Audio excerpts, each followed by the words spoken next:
Hello and welcome to another in our ongoing series of discussions with candidates in key races in the November 2012 election.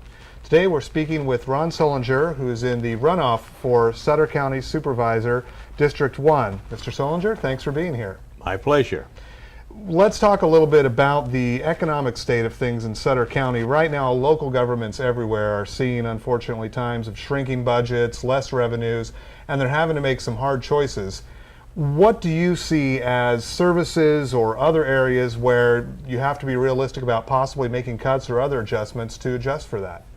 Well, of course, you've hit the key as far as I'm concerned as to why it's important in this day and age to elect perhaps the most experienced minds that we can and help find a solution, if there is one, to the ever-shrinking budget that I've lived here for quite a while and have been a merchant in this community for 30-odd years, and I have never seen times this tough.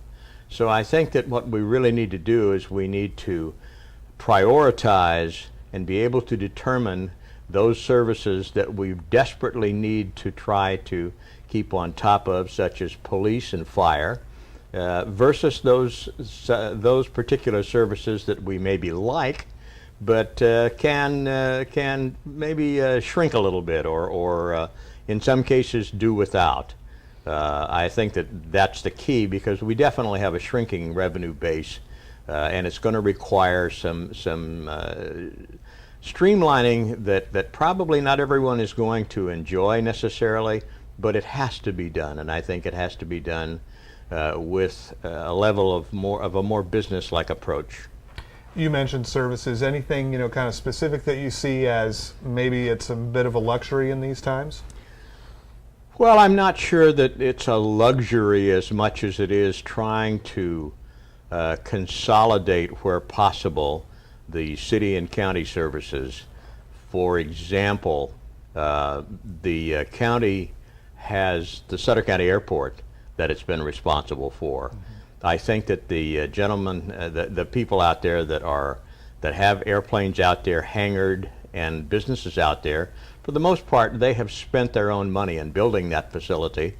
And I know that the grand jury recommended that the county step out of the airport business. That to be privatized and work out an acceptable arrangement. I think the fellows that are involved at the airport would like to see that happen. The county would probably be better off not having to worry about sending county employees out there for maintenance or whatever the situation is, and the county will still maintain control. You'd mentioned, speaking of ongoing financial drains, some might say, or issues in the county, as well as the airport, there is the animal shelter, of course, and that's been an issue for a number of years and among a number of agencies. Right now, there's a bit of uncertainty about where that's going. What, in your estimation, needs to happen there?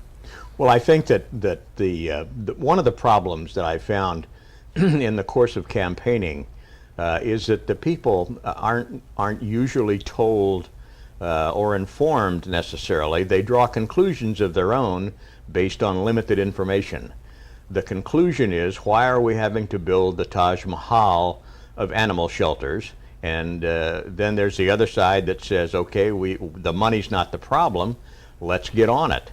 I think there are some personal issues between the city and the counties involved that need to be resolved. Obviously the people involved that need to take care of the animal shelter are wanting something to be done, as are the taxpayers. Again, it gets to the point where, what's the real problem here? Because about the time you think everything's going along smoothly, then up jumps another issue. I was at a meeting just yesterday, and they were discussing that. There were a number of people demonstrating, saying, hey, we need an animal shelter, and they're right. There are a lot of others, though, in the community that are saying, why so expensive? Why haven't we done it years ago? And I think it's just been a matter of not wanting to face the issue on all sides. In terms of other ongoing issues, there's been some pressure on the county supervisors to enact some sort of ordinance relative to medical marijuana grows. It's come up, unfortunately, or fortunately, depending on your point of view, looks as if it isn't going to proceed anytime in the near future, but it may come up again if you're on the board. What are your thoughts on that issue, and what do you feel the county's role should be? Okay, let me specifically state that I do not believe that marijuana in general should be legalized. However, the voters of the state of California passed Prop 215, and as far as that situation is concerned, they approved marijuana for medical use. I believe that the county is maybe stepping in a direction that they really needn't step, or they shouldn't step.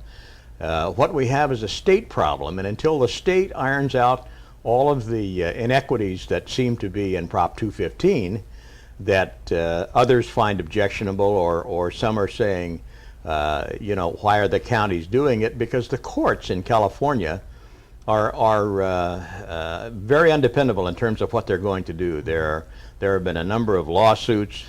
Some say that medical marijuana is in fact legal, and according to state law it is. You may not like it, but it's one of those things that's legal.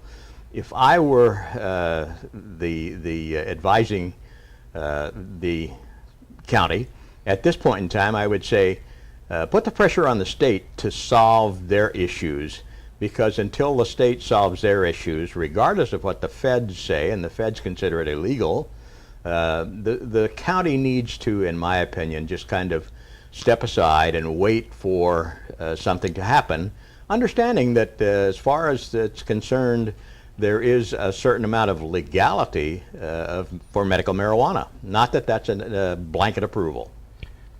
Lastly, one of the big relationships the state and local governments, especially the counties, have been having recently is over criminal justice realignment, where prisoners are now being sent to local jails to serve out their sentences as opposed to state prisons. Going forward, Sutter County already knows it's going to be getting some money to expand its jail, but in which way do you feel the priority should be for the local governments as they deal with this problem or situation? Well, I'm one of those guys that believes that the last place that you look for areas to cut are police and fire. And I put it this way: who wants to call 911 only to have a machine come on and say, "Thank you for your call. It'll be answered in the order in which it was received, and there are 10 calls ahead of you, so we'll get back to you, hang on the line, we'll get back to you when we can." I don't think that that's a situation, or if you call and say, "My house is on fire," similar situation. So I believe that police and fire protection are two very important aspects that the county has a responsibility to provide. I also think that in terms of the prisoners that'll be returned to Sutter County, as it happens, we have a private prison facility in Live Oak that, in my opinion, if we can, we should do everything possible to perhaps rent, acquire, whatever. Who knows, we might even be able to staff it with the existing sheriff's department, and at that point call other counties and say, "Hey, look, we have a facility.